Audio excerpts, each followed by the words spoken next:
చాలా అత్యవసరం. ఎందుకంటే తప్పకుండా కర్ణాటకలో కూడా ఎస్సీ ఉన్నారు,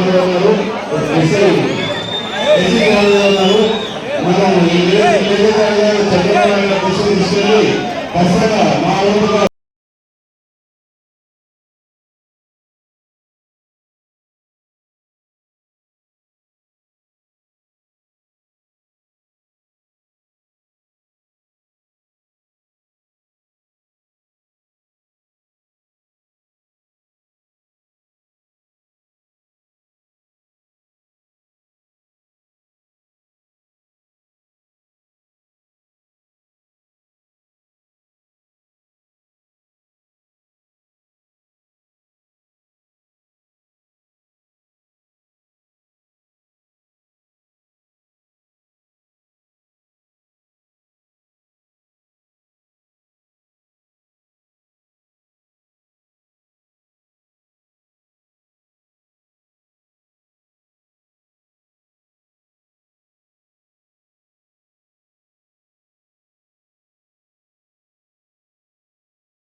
నాకు ఆనందాన్ని ఇస్తుంది.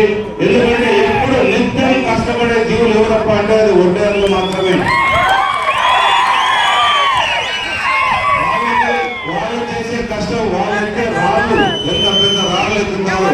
ఏం కష్టం ఉన్నా మన ఇంట్లో ఒక రాయి దుబ్బాలన్నా ఒక రాయి పొదగొట్టాలన్నా ఏం కావాలన్నా తెలుసు. మన ఒడ్డే సోదరు పిల్లలని దాంట్లో మనం ఉంటాం. వాళ్ళు లేని ఒక ఇల్లు ఒక రూమ్ కట్టలేదు, ఒక కార్యాలయం,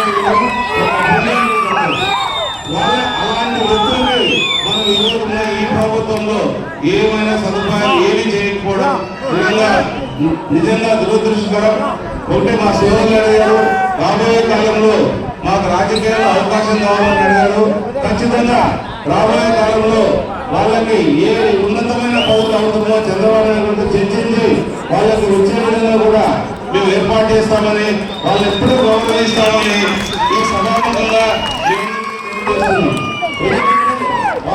వాళ్ళలో ఇప్పుడు ఎంతమంది ఉన్నారు, చదువుకున్న వాళ్ళలో చాలా తక్కువ ఉన్నారు. ఎందుకంటే నిత్యం వాళ్ళు కష్టజీవులే ఉన్నవాళ్ళు, చదువుకున్న వాళ్ళు, చదువులేని వారు ఏదైతే మన దాని గురించి బాగా తెలిసిన వాళ్ళు పదవులు అనుభవించడంలో తప్పులేదు.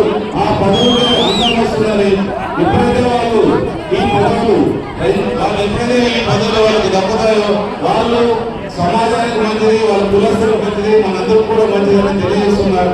కాబట్టి మీరేమి, ఎందుకంటే మొన్న టికెట్ గురించి కూడా అన్నారు. ఖచ్చితంగా చంద్రబాబు నాయుడు గారు మీకు న్యాయం చేస్తారు. ఆయన ఒకసారి మాట చెప్పాక ఆయన న్యాయం చేయడం ఖాయమని మీ అందరికీ తెలియజేస్తున్నారు. కాబట్టి ఒకటే ఆలోచన చేయండి. మీరందరూ మే 13వ తారీఖు మీరు ఎక్కడున్నా కూడా సైకిల్ గుర్తు ఓటేయాల్సిన అవసరం ఎంతైనా ఉంది. గుర్తుపెట్టుకోవాలి. మీరు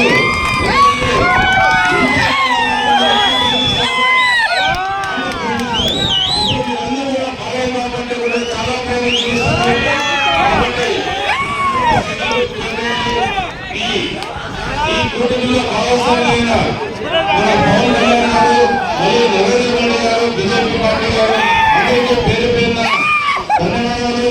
కాబట్టి మీరందరూ కూడా వచ్చినందుకు ధన్యవాదాలు చెప్తున్నా.